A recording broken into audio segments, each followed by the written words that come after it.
So I think what we've seen so far is that the Biden administration, with this executive order, has actually given us one of the more comprehensive schedules of AI regulation and proposals that we've seen globally, outside of perhaps the EU's AI Act. And within the United States, which has been broadly and quite definitively just stuck in a political quagmire, not particularly able to move forward with AI regulations, this has been the most comprehensive regulatory framework that we've seen. And so what it's doing so far that we understand is that it's taking more of a risk-based approach to implementing AI regulation,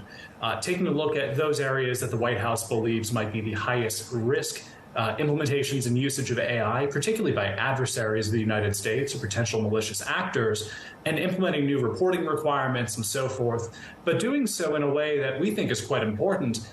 in a way that does not seem to necessarily limit the innovative drive and acceleration that we've seen with the advent of generative AI. So I think so far this has been something that has been a little bit pleasantly surprising. We haven't seen regimes come out requiring licensing like some had perhaps suspected earlier. And this seems to avoid some areas of regulatory capture that some like us had feared could be implemented by a strict regulatory regime, while also layering in quite a bit of comprehensive regulation and, quite frankly, also layering in a lot of requirements for federal agencies to do a whole lot of work over the next 90 and 180 days.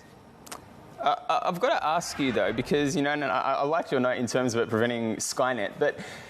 in terms of, I suppose, the implementation of all of this, is this more of a self-reporting regime versus there being a separate, and this is what a number of these, big players in AI have called for, a separate body whose sole purpose is to regulate AI? Because I would imagine that, it would require significant technical expertise. Maybe there's, if you're talking about the Commerce Department, you're talking about the DHS, you're talking about all of these different agencies, you'd have to have the people of sufficient expertise to be able to assess whether or not all of these